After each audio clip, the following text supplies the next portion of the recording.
الله اکبر، الله اکبر، الله اکبر. من المؤمنین رجال صدقوا ما عاهدوا الله علیه فمنهم من قضى نحبه و منهم من ینتظر و ما بدلوا تبدیلا.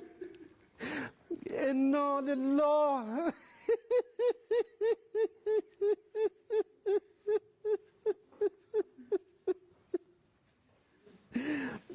انا لله و انا الیه راجعون.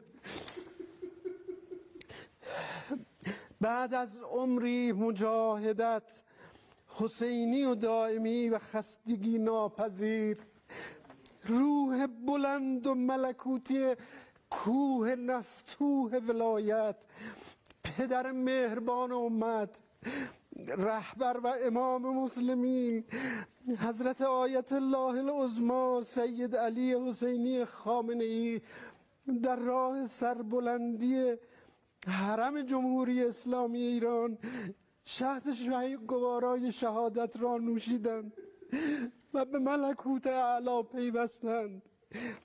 خدای بزرگ، خدای بزرگ و شکست ناپذیر با ملت حماسه ساز و تاریخ ساز ایران است تا عهدی که با امام خود بستند تا سرانجام ظهور پیش برند.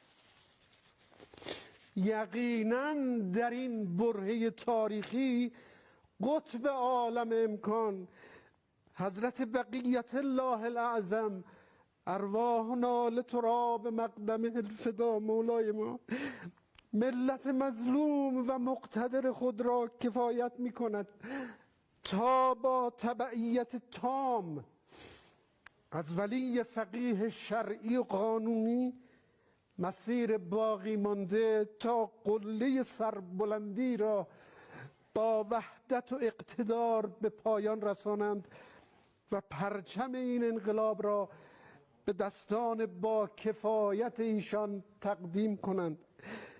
به روح بلند امام راحل و خلف صالحش، قائد اعظم، شهید و عظیم الشأن حضرت آیت الله العظما امام خمینی، حضرت آیت الله العظما امام خامنه ای درود میفرستیم.